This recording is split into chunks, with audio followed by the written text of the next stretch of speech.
Hello, this is Ken Barron. I'm with the National Association of Black and White Men Together. Today, I want to talk about something important in our voting structure, that's redistricting, and give you an update on that.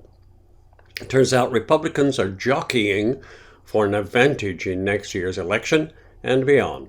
Democrats are trying to squeeze everything they can out of their limited leverage. Marginalized group are lobbying state officials to maximize their voting power, and the lawsuits, of course, are looming. Redistricting is happening in every state, even in those with only one congressional district, because state legislative maps have to be redrawn too. In some of the states whose choices will shape the battle for control of the House next year, we'll talk about. In Colorado, Democrats may gain one seat. Colorado's Redistricting Commission redrew a draft map that would have combined liberal Boulder with conservative rural areas, putting Joe Neguse, a Democrat, and Lauren Boebert, a Republican, in the same district. The new draft would keep them separate. It would create 5 Democratic-leaning districts and 3 Republican-leaning districts, an improvement for Democrats over the current 4-3 split, as Colorado gains an 8th congressional seat. Turning to Georgia, Republicans may gain 1 seat as those suburbs have become bluer. Legislators are expected to consolidate more of them within one district and add conservative exurban areas to the 2nd district. Moving north to Illinois, Democrats may gain 1 seat. Republicans may lose 2.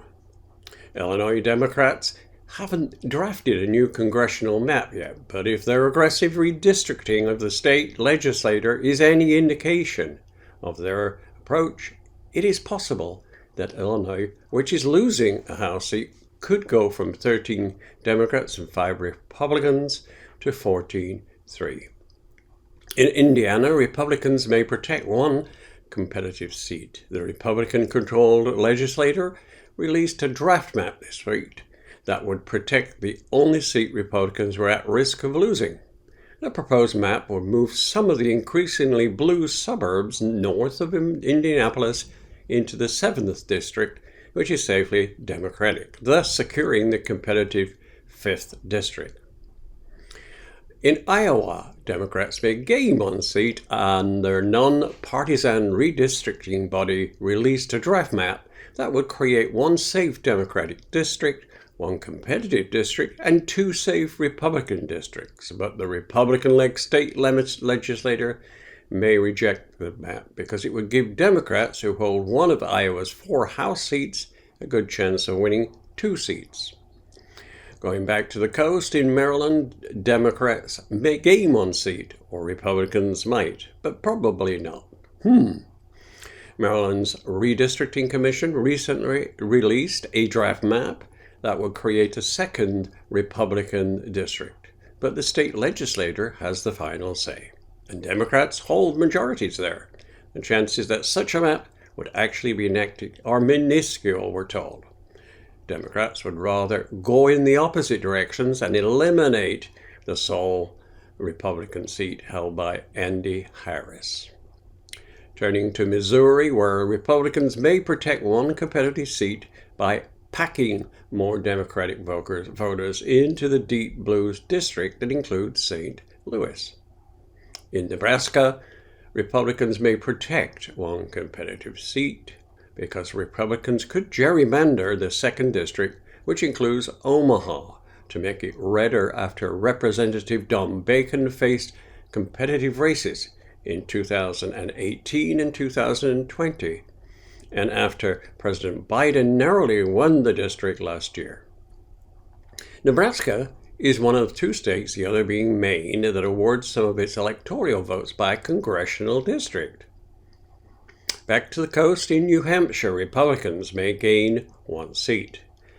New Hampshire has been consistently Democratic in presidential races and is represented entirely by Democrats in Congress, but the state has elected Republicans to state offices, and it is those Republicans who will control the redistricting process.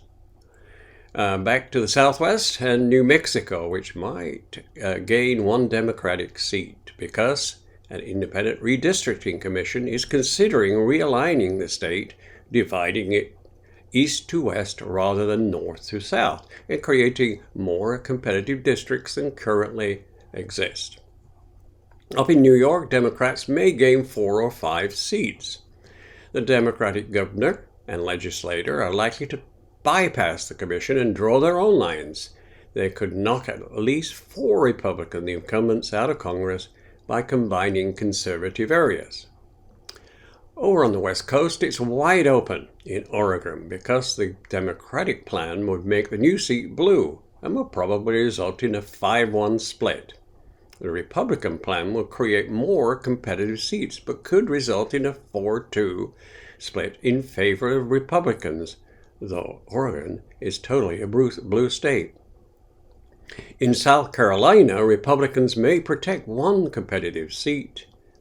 Republicans are likely to cement their 6-1 advantage in the House by shifting some left-leaning voters from the competitive 1st District, represented by Republican Nancy Mace, to the overwhelmingly Democratic 6th District, represented by the good Jim Clyburn. This strategy will make the 1st District safe for Mace, who narrowly defeated the first-term Democrat Joe Cunningham, as you remember, last year. Tennessee Republicans may gain 1 seat, and because they control redistricting in Tennessee. They've not released the draft maps, but we're considering dividing Nashville, a rare Democratic stronghold, among multiple House districts. That would allow Republicans to unseat Representative Jim Cooper and claim 8 of the Tennessee's 9 House seats instead of their current 7.